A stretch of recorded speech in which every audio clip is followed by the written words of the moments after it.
Okay, Jerry. While they're coming forward, I want you all to know that we have free masks at the table on the left. Free masks if you need them. We have hand sanitizers at the table on the right. And we will be going around taking your temperature if you don't mind. If it appears that you need to be somewhere else, we'll politely let you know. Thank you so much.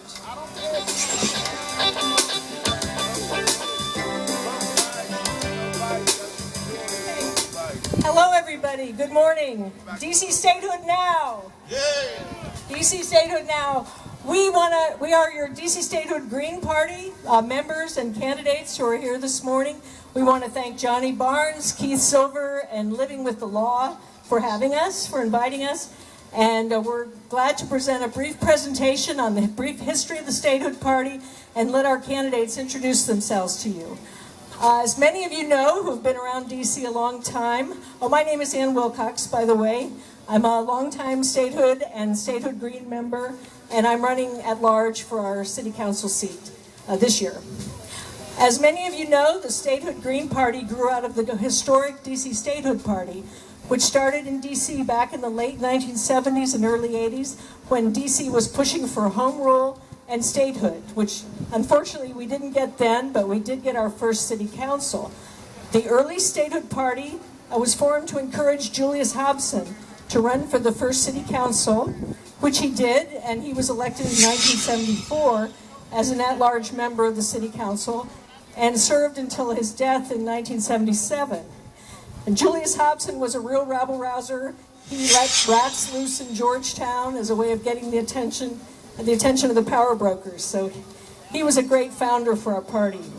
Then when he died, Hilda Mason took over that at-large seat, served for 20 years, and ran the Education Committee, and really made a great impact in DC. She was called the grandmother of the world, as she called herself.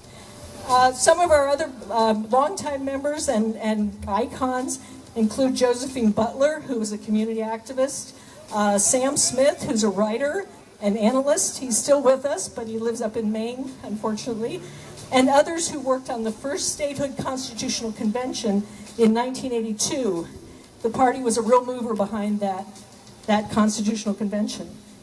We also worked to stop DC General in 2001 with many of our active members. We supported the Adams versus Clinton lawsuit, which tried to get statehood and voting rights through the courts. Unfortunately, that was not successful. And many of our members have been arrested on Capitol Hill in direct action. So we've gotten arrested with many different mayors and council members. And we even have lawyers who are Statehood Green members who have helped, get people out of jail. So I want to turn it over quickly to some of our candidates, but I want to also note a couple more things.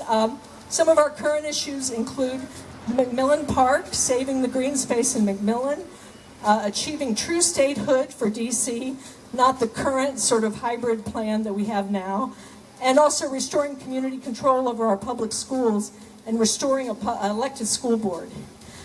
Finally, at the national level, the Green Party is very active. We have 113 Greens who actually hold office around the country. Things like councilman, water board, school board. The mayor of Marina, California is a Green. There's city council members in Minneapolis, Parks and Rec members, those sorts of offices. So we have over 100 Greens holding office now. And our national slate is a very strong one. We have Howie Hawkins running for president for the Green Party, and Angela Walker, who's a labor activist now based in South Carolina. She's our vice presidential candidate. So thank you very much. I'm going to turn it over to Darryl Moch, who's a local activist and the chair of our party. Thank you, Ann. So you prayed for a party of the people, and here we are.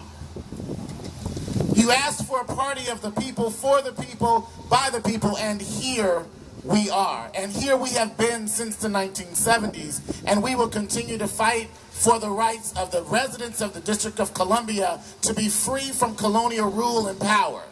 We are the party of the people.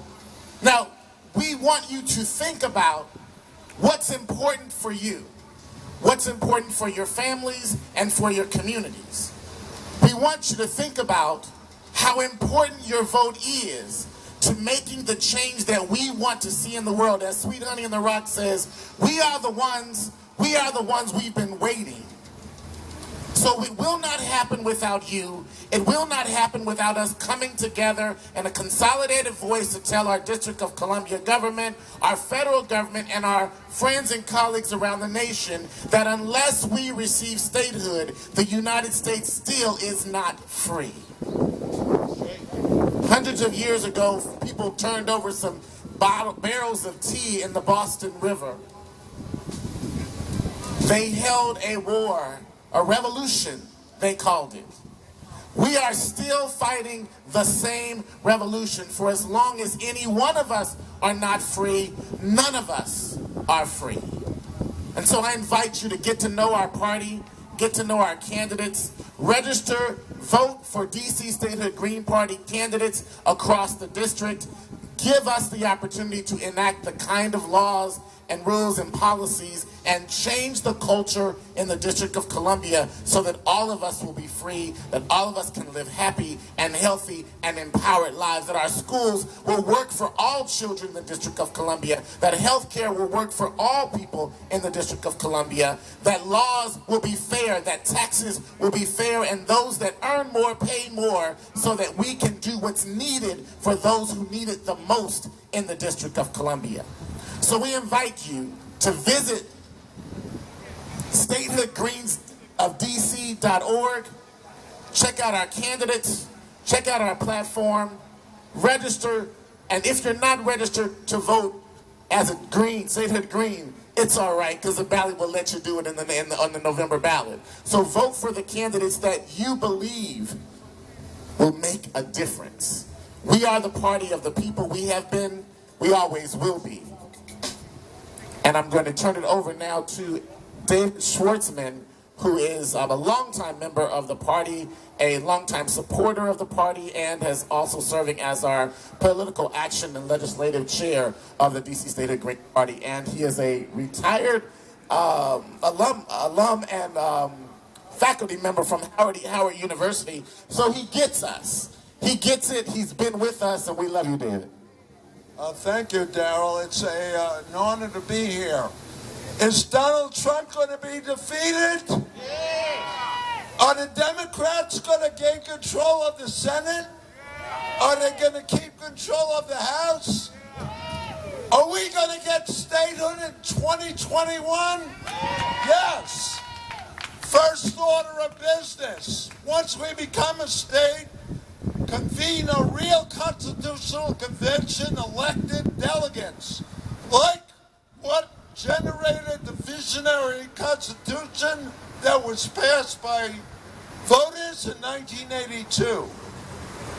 So we fought very hard for the constitution that is in the stated bills in the House and in the Senate to require such an elected constitutional convention no more than 2 years after becoming a state. We won that. But this convention should be convened sooner than later. So we have truly a Green New Deal for DC coming out of this deep crisis we're in. And one other point. This council here defeated 8-5 a very small increase in the DC income tax rate of the wealthy, which would have only generated $12 million. And our chair, Mendelson, led the charge to defeat it.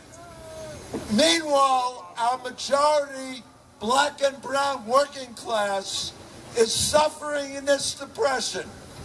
And we need to provide the revenue to meet their needs. And we can generate that following what New Jersey just passed. Today's New York Times, they passed the millionaire's tax, 2% increase. We should do the same, hundreds of millions of dollars. Let no one claim that we need an austerity budget while pandering to the rich who are giving all this money to the candidates. No, we need a Green New Deal for DC, a just green future for our children. And that's all I'm going to say. Statehood in 2021. Okay, 1 minute from our Ward 2 candidate, Peter Bolton. Welcome, Peter. He's a Brit. Morning. My name is Peter Bolton, and I'm standing as the DC Statehood Green Party candidate in Ward 2. As I'm sure many of you know, the former council member Jack Evans resigned in disgrace following an ethics scandal. And then a woman named Brooke Pinto, who had never voted in DC and had only done an internship at Carl Racine's office, won with less than 30% of the vote. I believe strongly that the general election should not be a coronation for the Democratic Party candidate, and that we need a competitive election. So I'm running in this election to offer a progressive, radical alternative that includes measures such as public municipal ownership of all utilities, an abolition of all the WMATA fares, and many other progressive proposals. Please check out my website. It is boltonforward2.org. I'm very excited to be in this race and to be interacting with constituents at events like this. Thank you.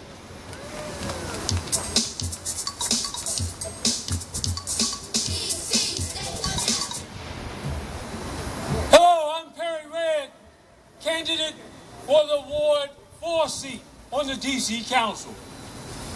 I have come to you in the spirit of Julius Hobson.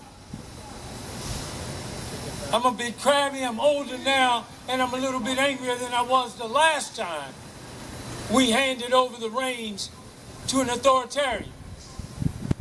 Right now, we have an opportunity to make a truly progressive change. Understand, just because you say you're progressive doesn't make it necessarily true. We are the party that you have allowed to pass you by while you complain about the things that have harmed you year after year, decade after decade. Here is an opportunity to make a truly left turn. So I say to you that in Ward 4 you have the incumbent who is ousted by another neoliberal candidate. So I am in this race because we have truly progressive policies that help the folks at the bottom rise to the middle and the ones at the top pay their fair share. We want to see a fairer taxation system. Professor Schwartzman just outlined what that looks like. We have a term limit platform as well, because longevity in office only means comfortability with your liberties. I am looking for representing the people as I have done as ANC commissioner. Right now I'm the only Statehood Green who serves as an ANC commissioner. The National Green Party has endorsed our campaign, the Red for Council campaign, and they've committed some financial endorsement with that. And I want to apply it that we may change the way we do business. No more indictments for sitting council persons. What I'm looking for is Ward 4 to do the right thing for the right reasons. And know that you have an activist, an administrator, and an advocate who will be your council member. Come out and vote and do things differently in order to get it right. I'm Perry Redd, perryreddforcouncil.com.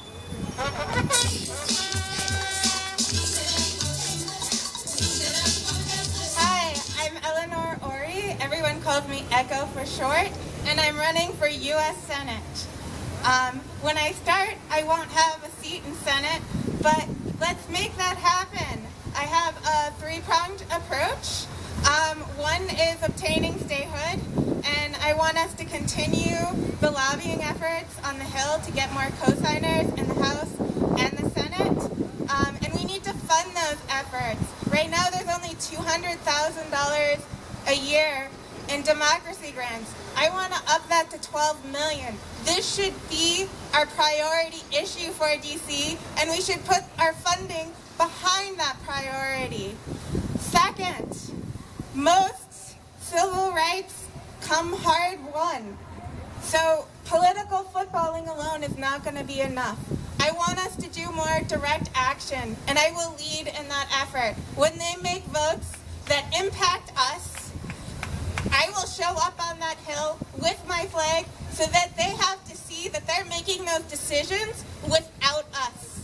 And I'm not going to let them forget that they're making decisions with our tax dollars that impact us, that disrupt our autonomy, and they don't let us vote or even speak on the Senate floor. I will video things about the questions I wish we could ask in our hearings or say about the decisions being made. So I hope this November that you will give me your vote. We've had the incumbents been there for over 20 years. We need a change. We need statehood immediately. And also you can find me on Twitter at Echo4DC. Echo4DC. All right. Have a nice one. Thank you. Joyce is going to round us out. Joyce Robinson-Paul. Good morning, or good afternoon. I'm here, and I've been here for at least 35 years as a person who would like to enjoy statehood for DC. Statehood for DC is paramount for the District of Columbia.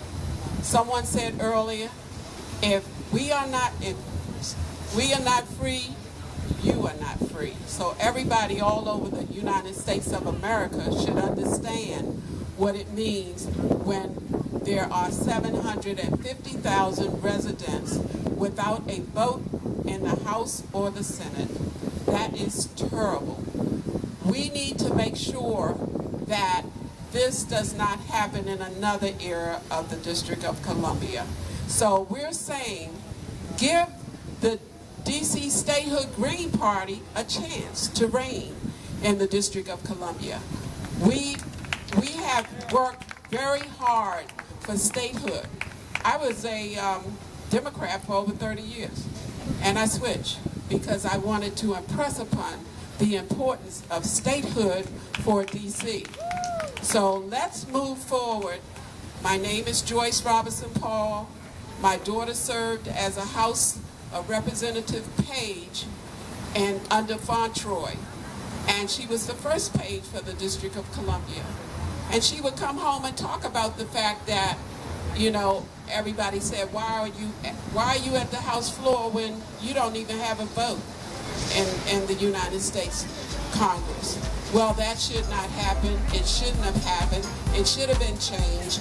Let's change it. Joyce Robinson-Paul,